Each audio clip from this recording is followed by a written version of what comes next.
যেখানে প্রতিটা চোখের ভাষায় একটা করে ধোঁকা। শেষে গিয়ে বিশ্বাসই করতে পারবেন না আপনার উপর দিয়ে এতক্ষণ কি গেল। মুভি মুখোশ, ভেতরের ছায়া আলো, সন্দেহ আর সত্যের দোলাচল। থানায় বসে থাকে তিনটে মুখ, প্রসাদ, সৃজা আর চোর। কে ঠিক, কে ভুল, কে ভালো মানুষ? উত্তরটা ধীরে ধীরে ঝাপসা হতে থাকে। পুলিশ, সাক্ষী, মিথ্যা, সত্য সব কেমন গুলিয়ে যায়। অভিনয়ের কথা যদি বলি, ফাহাদ ফাসিল আসলে সে অভিনয় করেন না, তিনি চরিত্র হয়ে যান।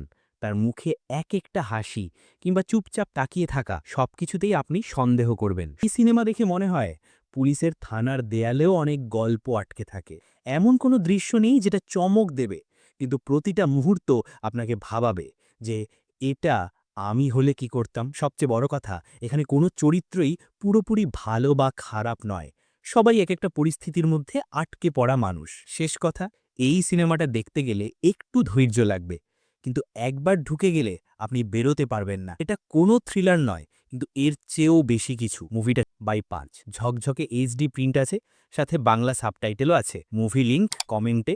ভিডিও ভালো লাগলে লাইক, শেয়ার এবং সাবস্ক্রাইব করবেন। ধন্যবাদ।